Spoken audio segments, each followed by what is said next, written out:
Hello दोस्तों, dictation शुरू करने से पहले वीडियो को लाइक कर दीजिए। अगर आपने अभी तक गौतम गुरुजी चैनल को सब्सक्राइब नहीं किया है तो सबसे पहले चैनल को सब्सक्राइब कर ऑल नोटिफिकेशन का मोड ऑन कर लीजिए और रोजाना कंपटीशन एग्जाम से जुड़े अपडेट पाने के लिए गौतम गुरुजी के टेलीग्राम और व्हाट्सएप ग्रुप को ज्वाइन कर लीजिए। लिंक डिस्क्रिप्शन बॉक्स में मिल जाएगी। डिक्टेशन अगले 5 सेकंड में शुरू होगी।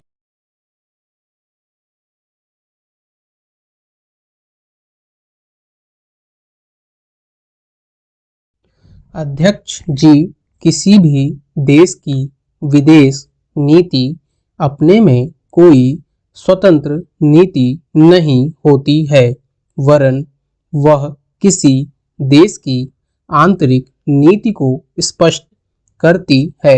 उदाहरण के लिए हम अमेरिका को ले सकते हैं।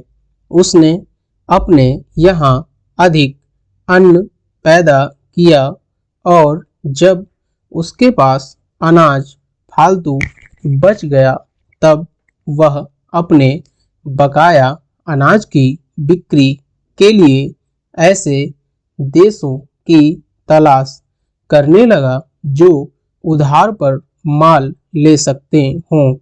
किंतु हमारी आंतरिक नीति ने यह तय किया कि खर्चीले ढंग से सरकार चलाएंगे और स्वदेशी मुद्रा की कोई राशि हमारे पास नहीं बचेगी। हमने कर भी लगा दिए और मुद्रा प्रसार भी कर दिया। कुछ संकट पड़ने के बाद इस बात की आवश्यकता को नहीं समझा कि उस पैसे का कहीं अन्यत्र उपयोग कर सकें। श्रीमान, मुझे माननीय प्रधानमंत्री जी के इस कथन पर दुख होता है कि दुनिया के अमीर और गरीब देशों का अंतर लगातार बढ़ता जा रहा है। मैं उनसे यह पूछना चाहती हूँ कि भारत की विदेश नीति ने उस अंतर को घटाने की क्या कोशिश की है? क्या भारत सरकार ने कभी दुनिया की पंचायत में यह कहने की हिम्मत की है कि बालिग मताधिकार के आधार पर यूएनओ का चुनाव होकर एक संसद बनाई जाए?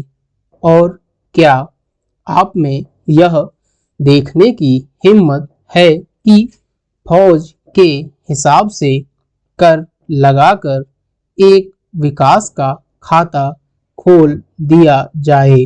जो देश विकसित हैं उनके मजदूरों का 1 घंटा हमारे देश के मजदूरों के 100 घंटों के बराबर माना जाता है, क्योंकि उनके पास साधन हैं। इसीलिए यह अंतर और भी बढ़ता चला जा रहा है। किसी देश के अंदर आंतरिक नीति में अमीरी और गरीबी का अंतर बढ़ता चला जा रहा हो और वह दुनिया के देशों में विद्यमान अमीरी और गरीबी के इस अभिशाप को समाप्त करेगा। यह समझ में आने वाली बात नहीं है। अब मैं आपका ध्यान एक और बात की ओर दिलाना चाहती हूँ।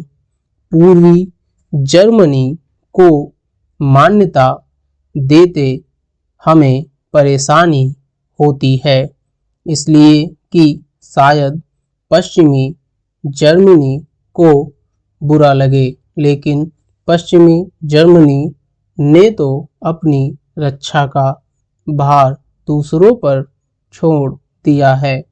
उसने अपनी पूरी शक्ति इस बात पर लगा दी है कि अधिक से अधिक उत्पादन किया जाए। आपने जो समय दिया उसके लिए मैं आभार प्रदर्शन करता हूँ और आपका धन्यवाद करता हूँ। विराम।